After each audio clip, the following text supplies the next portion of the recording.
Well, hello, happy August. August is here, and I'm recording this on July the 28th, so 3 days left of the month of July. And the last 2 weeks of July, as I posted about in a previous video, have been crazy, with Pluto squaring the nodes 3 times, the last exact Pluto-Haumea square in the sign of Capricorn and Libra. They have 9 more squares to go, but they'll all be in Scorpio and Taurus. And we also had Venus stationing retrograde, Eris stationing retrograde, and Chiron stationing retrograde, all within days. And it's been really intense. And I do think we have got some fallout to come from that, and some kind of processing about what's being metamorphosized and what's changing and what's really being uncovered. But the aspects for August are a lot nicer. Generally, we do have the Venus star point coming up. I'll talk about that when we get to it, which is like a new Venus. Like we have a new moon. The Venus star point on August the 13th is a new Venus. We also will have Mercury stationing retrograde and Uranus stationing retrograde towards the end of the month, but it's all a little bit more spread out than that. So I did pull one card for the month of August, and I got the Hanged Man, which really kind of makes sense to me because Neptune is retrograde and in this ongoing square to the galactic center and aspecting many other things, and is really asking us to just learn to go with the flow. So this is surrender, trust, have faith, all that kind of thing. So let's look at the chart and dive in, and I'm going to try and move through this fairly quickly. So here we are on August the 1st. And on August the 1st, the asteroid Lilith, who is like the talk to the hand, rebellious teenager Lilith, she moves into the sign of Libra. She's been in Virgo for quite some time. Now in Libra, I can see that she is going to fight for justice. She is very feminist kind of energy. She's quite Eris-like in nature, except she is just this pure teenage rebellious energy kind of going, and she's going, talk to the hand, I'm not taking this anymore, it's time for justice. So that's a lovely start to the month. We also have, on that first day, we have Mars over here at 13 degrees of Virgo, and Mars is in a trine to Jupiter. But I did notice something as I pulled this chart up, that we have Pluto still square to the nodes, even though we've had the final of 3 exact squares. They are still well in a square. Well, Pluto is square both the nodes, but this square from Pluto to the north node is actually making a Thor's hammer to Mars at 13 degrees Virgo.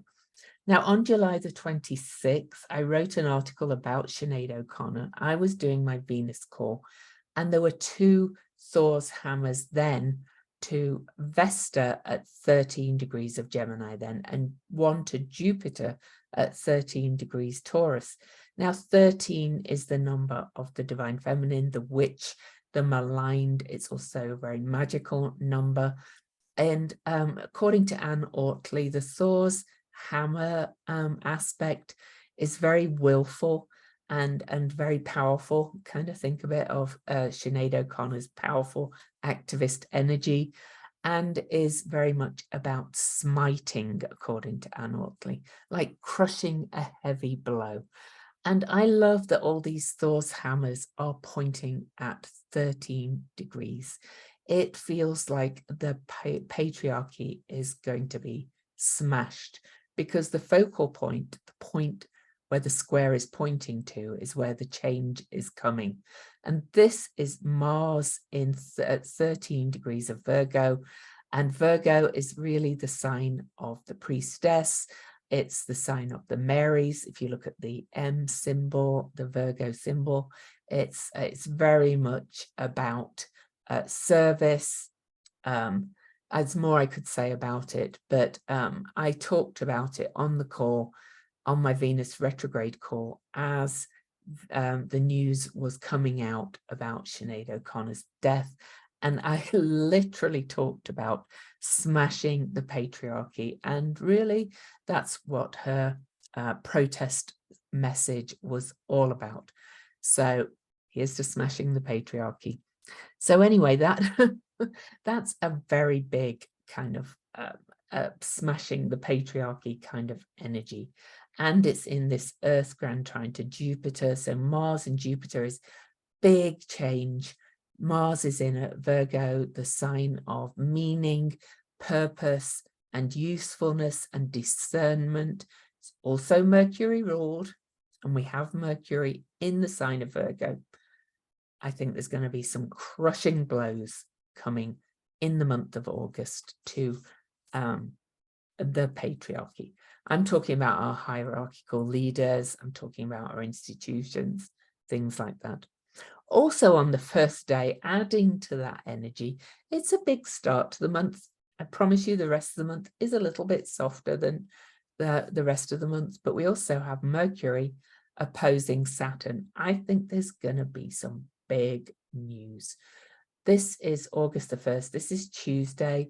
So leading into this, perhaps Monday, but also Tuesday, I think there's going to be some big news flying around, kind of smiting kind of news. Adding to that as well, to move to the next day, Mercury moves on and moves into is still really opposing Saturn. So that can be hard news, okay? But it can also be clarity for you. You know, it can be like, I'm getting really clear. Saturn in Pisces is being a lot about limiting beliefs. So you may get very clear about some of your own limiting beliefs or your shoulds and things like that. But on August the 2nd, Wednesday, Mercury will trine Centaur Pholus, and he is kind of the domino effect. He takes the lid off things, and he's in Saturn ruled Capricorn. So look out for the news. Mercury in Virgo. Mercury is it's his home. It's their home. He's a very non-binary character, but he's very discerning. This is very much about getting to the details, but it's also about critiquing and things. So, and thinking about what is meaningful and what is useful. So that's going to be a really, really interesting start to the month. And then, quite honestly, we have a couple of quiet days. Let's just have a look at the moon and where the moon is and where we start the moon. August the 1st, we do start with a full moon, and it's at 9 degrees of Aquarius. And I've already done a full moon podcast on that. I'll link to that. But 9 degrees Aquarius, the moon stays in the sign of Aquarius after the full moon. And now the moon's starting to wane. Okay. And so we really do not have any major aspects until August the 5th. But you can see that the moon moves into Pisces and activates that Mercury-Saturn opposition and sextiles, Pholus. But Pisces is very much this hanged man card. But Pisces also washes things away. So that's going to be interesting too. And then on to the 5th, August the 5th is when the next, excuse my dog sneezing, if you can hear it. The moon has moved into Aries. So things are a little bit more fired up by Saturday, August the 5th. But on August and in more ways than one. So Venus retrograde is in a trine to Eris, the shit stirrer. Okay, she's shaking things up. Now Venus is still 9 days away from her new Venus point. So she is still visible in the evening sky, she's starting to disappear depending on your view of the western horizon. You may still see her, but she is really dipping down. And these aspects are really taking her into that middle point of her retrograde, when she's closest to Earth, when she's having the biggest impact on our personal growth and transformation, and stepping down into the heart. So the Venus trine, even though it's a trine, a supportive trine to Eris, may kind of shake some tables a little bit, or have Eris preparing to, Venus preparing to shake some tables when she next emerges from the middle of her retrograde as morning warrior Venus star. So, and then, yeah, we've got the moon in Aries. I mentioned that. So then on to August the 6th, you can see that we've got the moon in Aries still, and the moon comes and activates all this energy that is, it activates Eris and the trines Venus.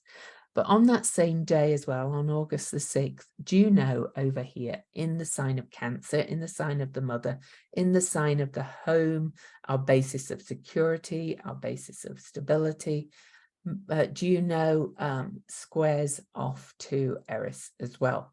So there is some table shaking going on as well. And I think a lot of that could come out from, I always see Eris as kind of revealing the bonfire of the vanities, the corruptness of our leaders and the elites, if you like. She caused the fight between the gods and goddesses that caused the Trojan War. She did it by throwing the apple in, just asking who is the fairest. She didn't actually fight herself, but she did cause trouble. But she revealed really their own lack of integrity, their own kind of vanity, and so on. And so, you know, Juno was a fighter for the for women and children. She also, and this she's in the sign of the mother, of course. So, you know, something's going to come out, I think, with that as well. On that same day, August the 6th, the sun comes up and squares Jupiter. And so that has a more optimistic feel. The sun is approaching Venus. They're approaching this new Venus. The sun is in their own sign. The sun Leo is the sun's sign. This is all about sovereignty, leadership, but coming from the heart, and square to Jupiter in Venus's sign, Taurus. This is like, have we learned these lessons about really standing up and creating a really extraordinary, heart-led, value-driven life? Okay. So then on August the 8th, the moon will have moved into Taurus and will be joining Jupiter and things. But on August the 8th, Mars over here is going to oppose Nessus. And Nessus tends to reveal abuses of power. And Mars in Virgo is very driven to be of integrity and to really do the right thing and to fight for the right thing. Well, you can imagine what could come out on that day as Mars opposes Centaur Nessus.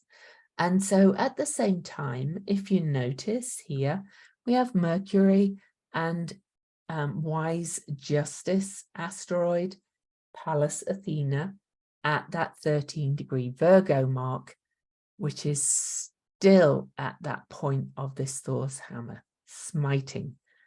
News. Oh, are there going to be lots more indictments? I don't know what other news is going to come out. It's going to be, in that respect, anybody, I've said it before, but this Virgo energy that's really kind of building, and especially because we have Mercury coming retrograde at the end of the month, this is revealing anybody that's out of integrity in so many ways. And that includes you if you've been out of integrity. But if you generally come from a place of service and giving, then, you know, this is probably not going to apply to you. But there's going to be some big smiting coming on then, because that's another another Thor's hammer, smashing the patriarchy, as I said, bringing justice. I have long felt that all of kind of the things that have been happening in the world had to kind of come to the surface to reveal these abuses of power and this lack of integrity, and so that we could actually do something about it. So there you go. That's on August the 8th. And that is exact later in the day. Into August the 9th, Venus reaches 22 Leo. Venus stationed retrograde at 28 degrees of Leo. I've done Venus previews. If you're in my Venus class, you'll also have this in detail. But Venus squares Uranus on August the 9th as she disappears. She is not visible anymore. This is all happening as she is invisible and between us and the earth, approaching her new Venus, ready to be the warrior. So this square to Uranus is really kind of happening that whole time she's invisible, which is around 8 to 10 days either side of the Venus-Sun conjunction, the star point. Incidentally, Urania is at that 20 degrees point then, and Urania is astrology and cosmology, and she was the goddess of kind of the stars. You know, Urania is quite a beautiful image. I'll probably post an image of her on that day in my daily posts. But Urania is about the celebration of imagination and celestial knowledge. Urania helps us lift our minds to heavenly heights. We are really going through a big spiritual upgrade. I've experienced it personally. I'm going to call it a spiritual upgrade, but I don't know. It's consciousness, awareness upgrade. I don't know what you want to call it. Anyway, this is all tied in together, this square to Uranus. And Uranus is in Venus home sign of Taurus, of values and our relationship to the earth. If you remember, if you've watched any of my previous videos, there's been, I predicted that we'd get an awful lot of news about man's effect on climate change and how we can actually make a difference, whether you think it's man-made or not, I don't care. But, you know, there's a lot in the news about the climate change happening really fast. I think there's going to be more to come, but I also do believe that there's going to be some innovative ideas for how we can deal with it. Okay, I think there's going to be something emerging from this point in August that starts the ball rolling, something innovative, something imaginative, aha moments. You could experience some of them personally as well. And it could awaken something in your heart and go, hey, you know, we can actually kind of fix this if we choose to, or at least mitigate it. So anyway, and I think Urania helping us to lift our minds up is going to help that as well. But the Venus square Uranus is a big thing because Venus is now invisible. She's kind of cooking, ready to emerge as this warrior Venus Leo morning star. And then on that same day, Mercury, back to Mercury, will trine Jupiter. So we've got this ongoing kind of aspect there, earthy, kind of changing our perspectives. That could bring news as well about what are we going to do to, mitigate all of this crisis that we've been in. And the crisis really came to a head at this end of July, with all these fires in Algeria and Italy and Greece and Canada, and flash floods and news of the ocean really getting very hot and the ice melting faster than expected. And even in the Antarctic, I saw a report that the ice is not renewing as fast as it normally does, which is also not good news. So the news is bad about climate, but I do kind of think we're going to get some like ahas and surrender to the fact that this is happening and we need to do something about it. So So on to August the 10th. Mars over here still in Virgo, still, you know, just having had these abuses of power revealed, is going to square Vesta. And Vesta was one of those things being smited. And Vesta actually represents the hearth, you know, of the state, but also your inner sacred flame. And this is in Mercury ruled signs. And we've got Mercury coming up to join that aspect as well. Changing perspectives. What can we do? What plans can we make to kind of preserve our own hearth at all levels? Also on August the 10th, Neptune in this ongoing square to the galactic center at 27 degrees Sagittarius. Neptune square the galactic center really for until he moves into Aries in 2025. But Neptune will trine Juno. And you know, that's a more supportive aspect. I talked about Juno supporting women and children. I kind of have a feeling that some of these draconian, cruel kind of acts being enacted are going to start being reversed after this. Of course, you know, we've got to kind of elect the right people along the way to do that. But then on August the 11th, Jupiter will trine Pallas Athena, so the wise justice warrior, giving us solutions. She's a problem solver, and especially in Virgo, she's like, how can we solve these problems? That's a really big, expansive aspect too. And then on August the 11th as well, coming off the back of that trine, Juno will square the moon's nodes.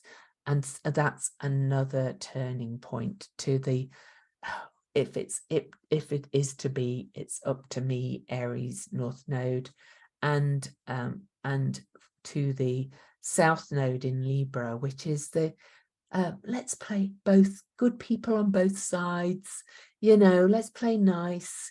Let's play nice with each other. People are going to get tough and going to say, no, I've had enough.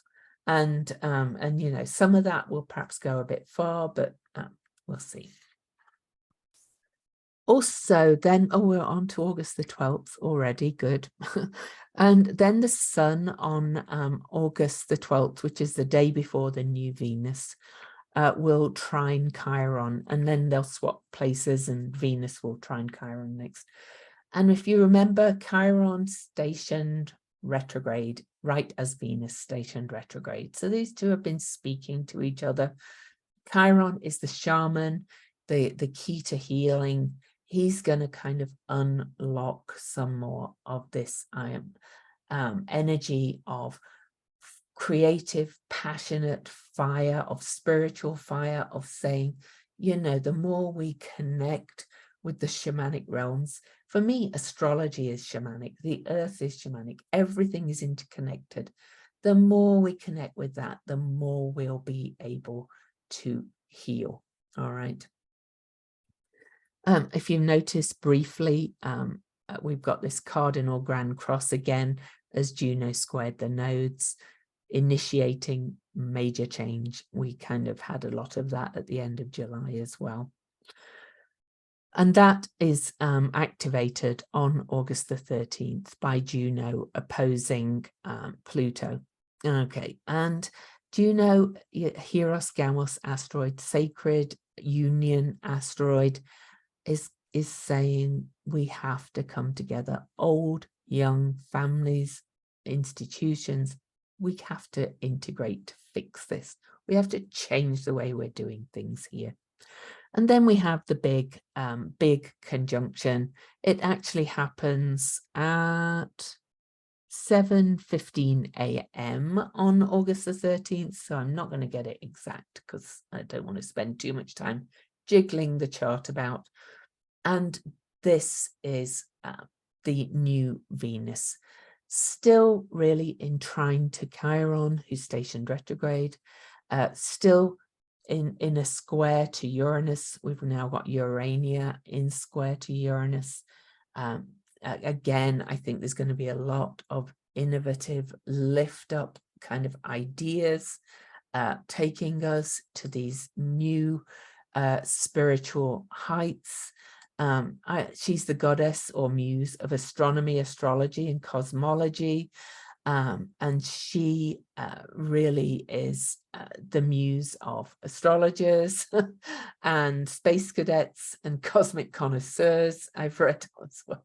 And she's prominent in the horoscopes of astrologers and people who are very connected to the cosmos. I'm not going to talk about my own. I've got enough aspects going on, I can tell you.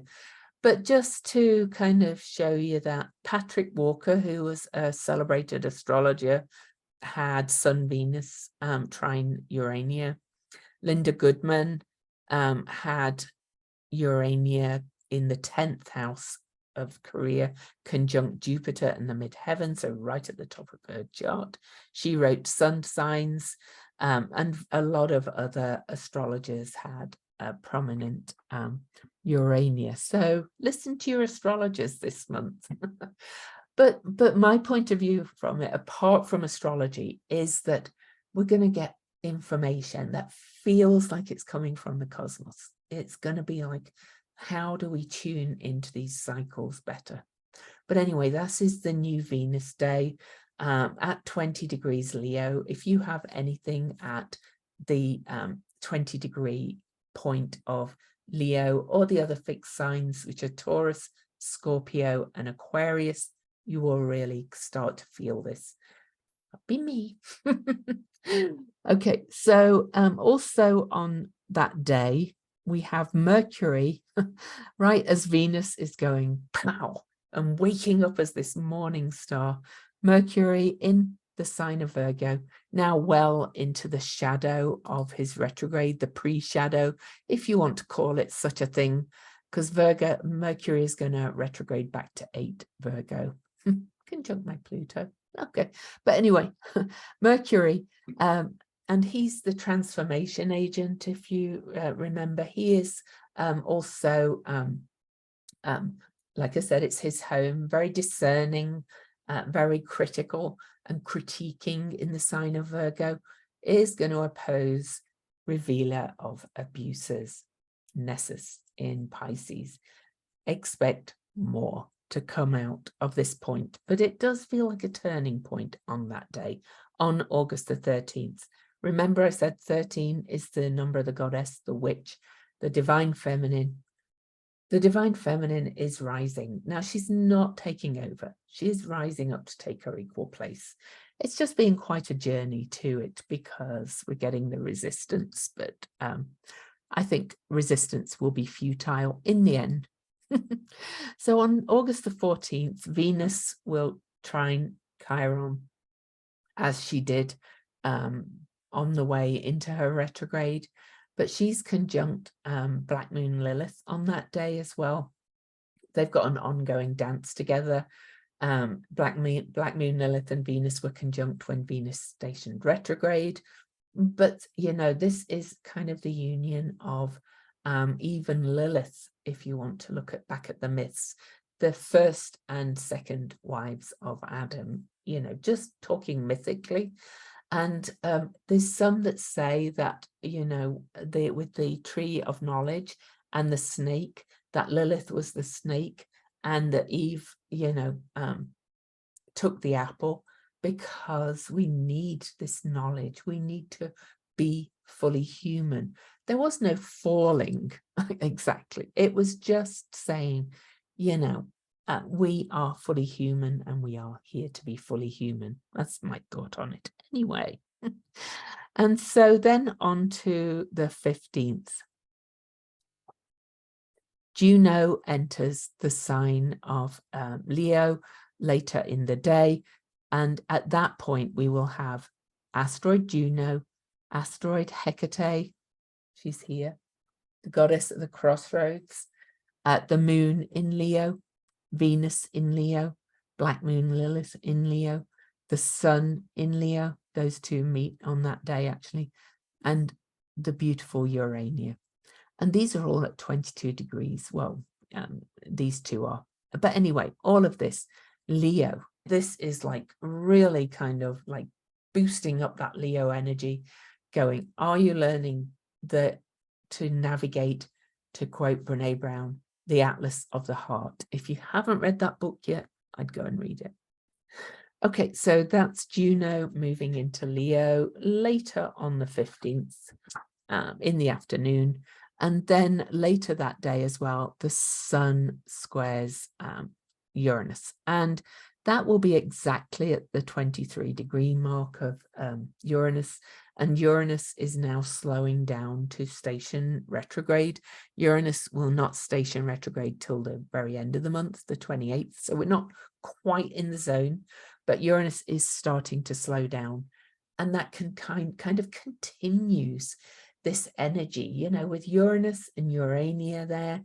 This is kind of like connect ideas, mind mapping, innovation, new inventions, all that kind of thing. It's just, I'm really kind of looking forward to this period.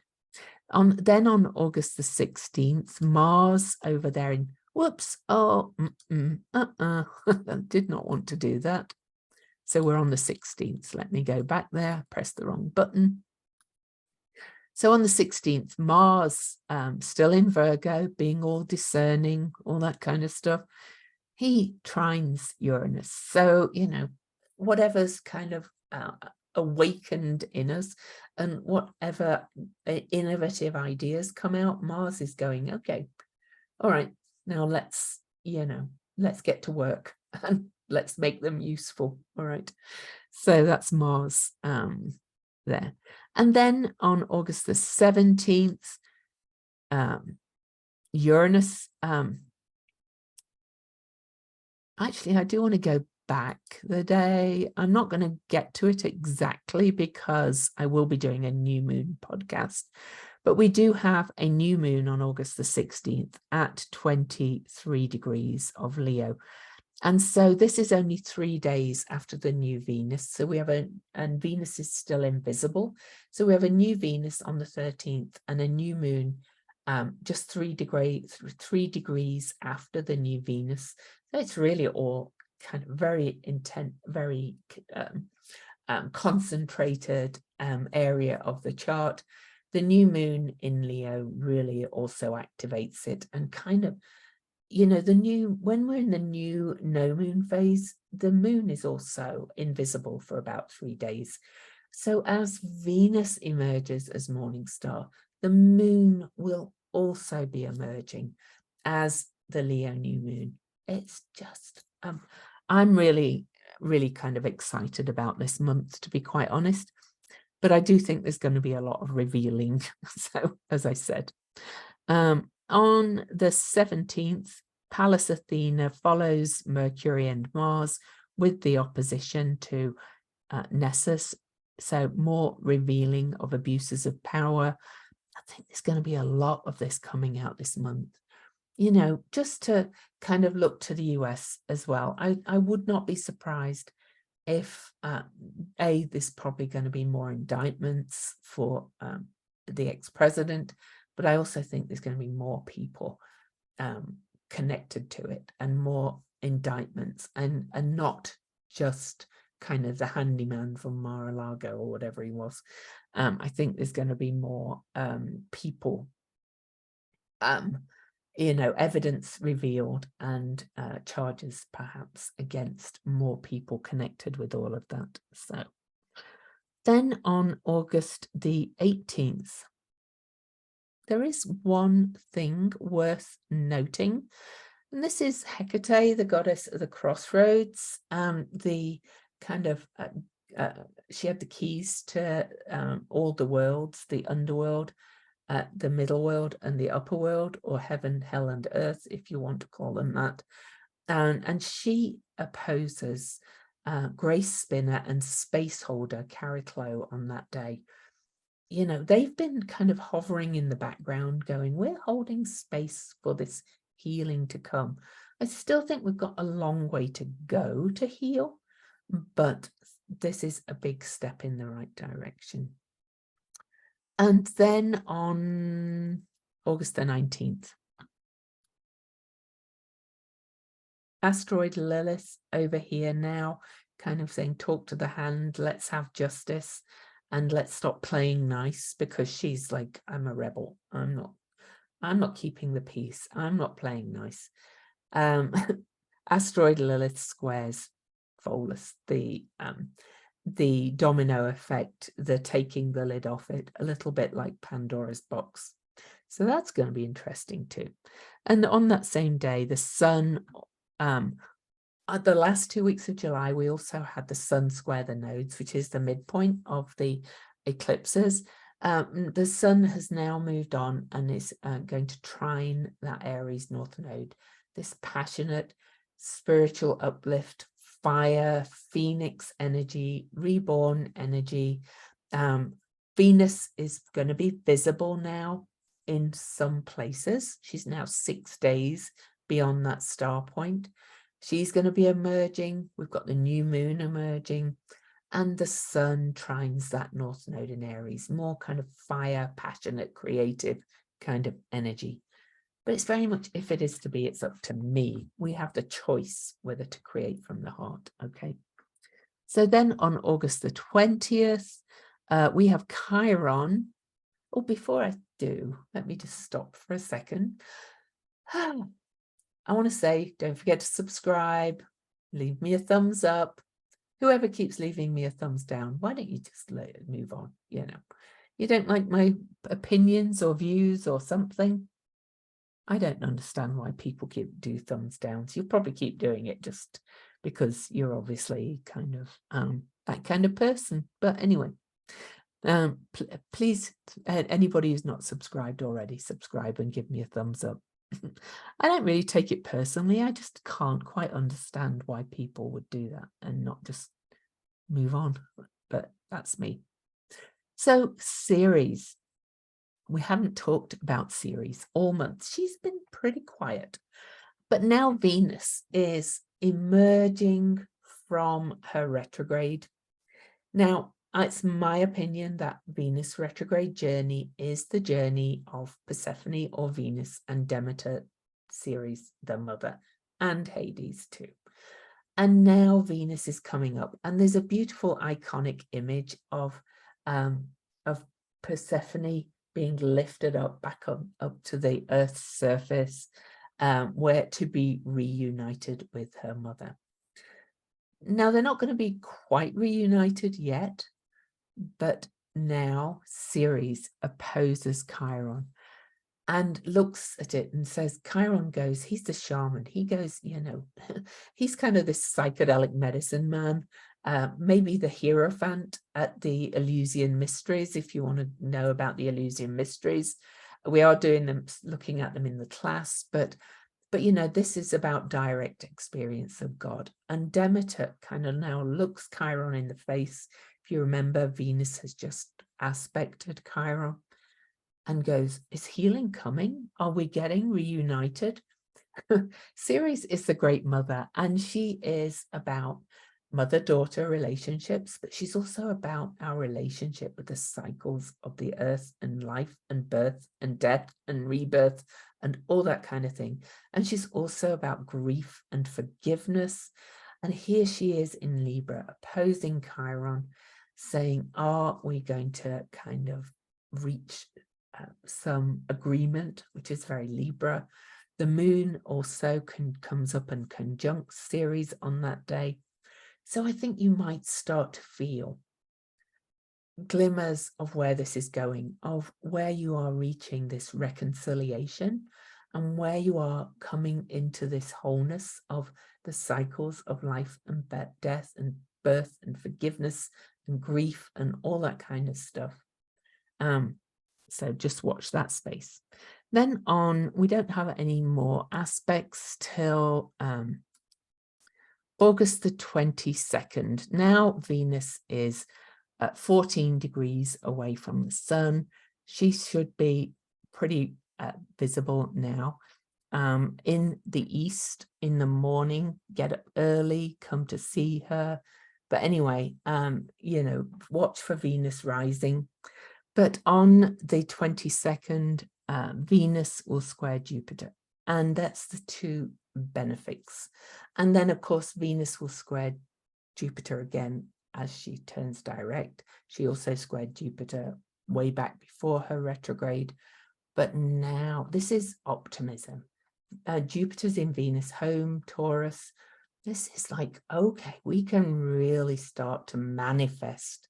I kind of think that Venus and Jupiter work together to kind of manifest what you really desire, what your heart's desire is, what you really want to create, all of that kind of thing. You can see that as Venus squares Pluto, we've got this fixed T square building that's going to kind of be around for her station direct. That's saying, you know, fixed T square is kind of tension, but it kind of forces us to action, forces us to do things. So, you know, that's kind of getting to be a nice end to the month as well. On that day as well, the 22nd, part of this T square, Venus also opposes the Hygeia, the health asteroid, but also she's kind of this preventative health. She's kind of got this seer energy, and she's in the sign of the humanitarian, the collective, the people, our nervous systems also. So we've got that kind of really, that T square is really active at the end of the month. Also on the 22nd, Mars nearly finished their journey in the sign of Virgo, saying, let's make meaningful work kind of thing. Let's get to work. Mars opposes Neptune, which also means that he's going to square the galactic center, and Circe, the sorceress, is right there as well.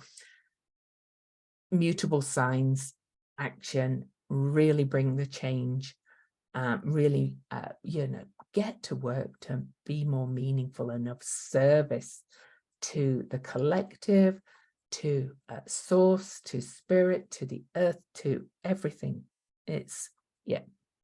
Then on August the 23rd, it's happy birthday Virgo season.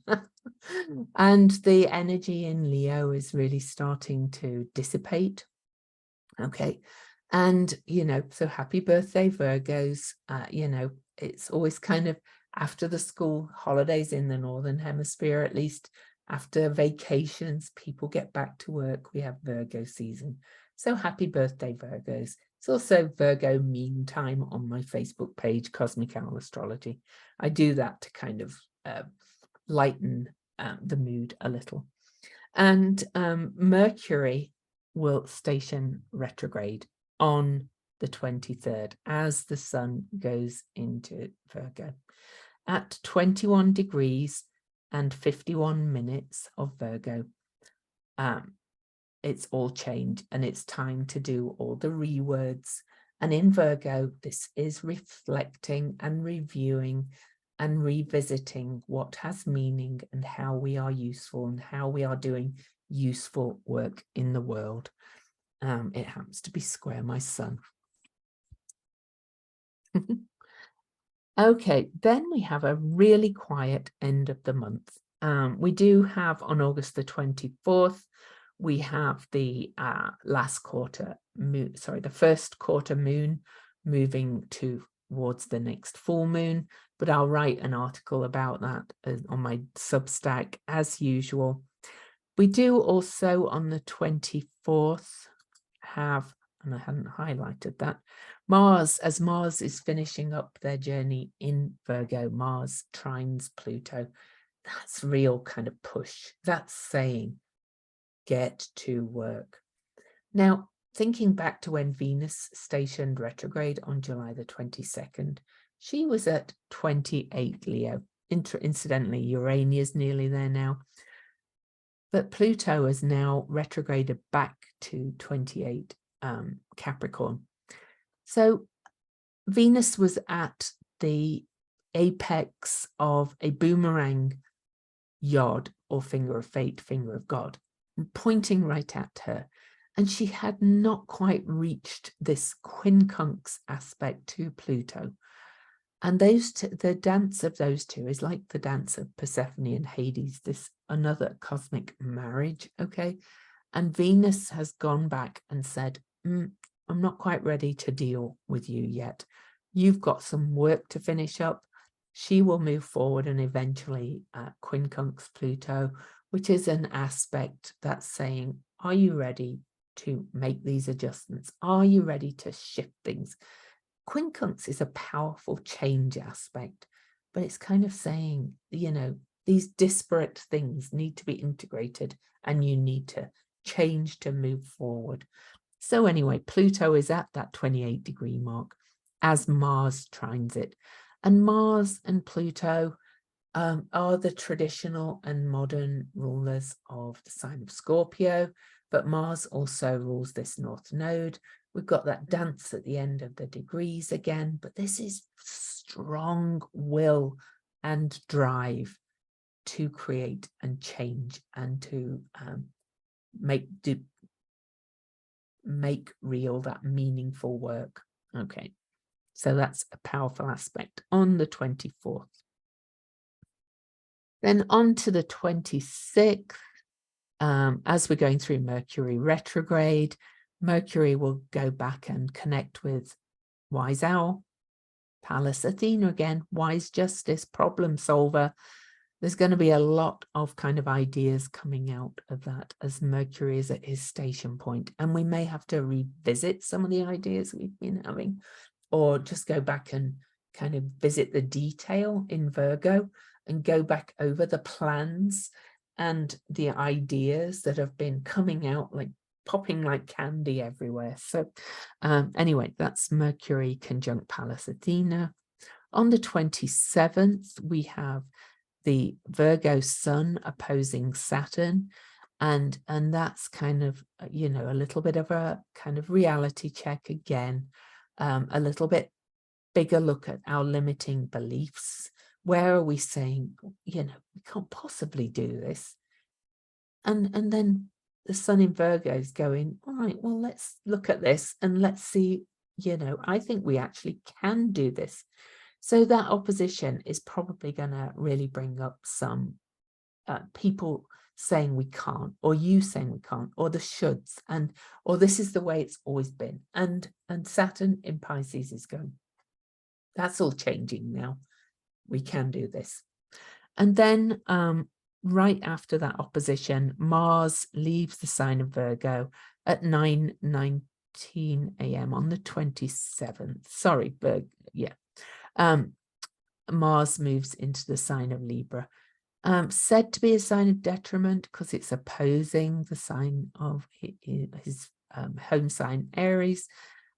But, you know, I'm not a great believer in detriment things, but I do kind of think there could be a little bit of argy-bargy with Mars in Libra, especially as Mars, you know, moves forward and approaches the South Node over time and things. You know, there could be a lot of, shall we say, debate and passionate debate. Okay, because we've got a lot going on in this world. And Venus on August the 27th will meet Hecate. Now, Hecate was Ceres' companion as she searched for her daughter. And here's Hecate and Venus going. Hecate's going, oh, you know, here you are, morning star, ready to kind of station direct and really begin that journey as the morning warrior star in the sign of Libra, the heart, at 13 degrees, the number of the goddess. It's all such powerful energy. And you know, Hecate helped Ceres find Persephone and bring her back. It's believed that in the Eleusinian mysteries, where Demeter went after losing Persephone, when the rituals were reenacted, Hecate helped Demeter, you know, bring Persephone back up to the surface and reunite with the mother. And she is that kind of liminal goddess that reunites, okay, or shows you the way to reunite. So that's a nice conjunction on August the 27th. On August the 28th, Uranus stations retrograde. So Uranus retrogrades can be a bit earthquakey. Remember, it's all been connected to that middle of that Venus retrograde, but it can be earthquakes in good and less good news. It can be big surprises, big shocks, big ahas, big light bulb moments. Uranus is the benevolent rebel in many ways, and he is ready for change. So Uranus stationing retrograde at 23 degrees and 4 minutes of Taurus is going to be a kind of day, a few days of big shifting and big change. Nearly done. One big aspect left, which is actually the next day, and the last 2 days we really do not have much happening. I'm just checking I didn't miss anything. No. So I'll leave you with this. Towards the end of the month, okay, Uranus now retrograde, but Uranus trines Pallas Athena. Innovation, ideas, and perhaps again, like with Mercury going retrograde, perhaps needing to go over the details and revisit some of these wowie kind of innovative ideas that have kind of burst out. Okay. And so that's going to be an interesting Earth trine. I do think a lot of ideas about how to mitigate the climate change and how to adapt are going to come through this month. Let's just go to the end of the month, to the 31st. Venus is now at 12 degrees Leo, which is the degree she will station direct at on September the 3rd. Mercury is 3 degrees into his retrograde by the end of the month. Uranus still at the station point. I'm just seeing what else. We're really in the middle of retrograde summer at this point. We've got a lot of retrograde, a lot of reviewing. But in September, Venus starts to move forward and things start to shift the other way again. So, big times, people, and I just want to add one other thing in that I took out and I probably should not have done. I just want to see where one other thing is at the end of the month, and that is Almea, because she is moving into Scorpio soon. So by the end of the month, she's at the last degree. So, yeah. Okay, so that's it. That is August. Nowhere near as challenging as that last 2 weeks of July, but I think that last 2 weeks in July was also a real turning point. The news kept coming about, the climate. And I do think that news will calm down a little bit after the end of July. But now we're moving into what can we do about this kind of mode. So much love to you. Thank you as always for watching. I'm really, really grateful for those that support this channel and that watch and give me those thumbs up and subscribe. If you ever feel like sharing, please do as well. And I will see you on the next video.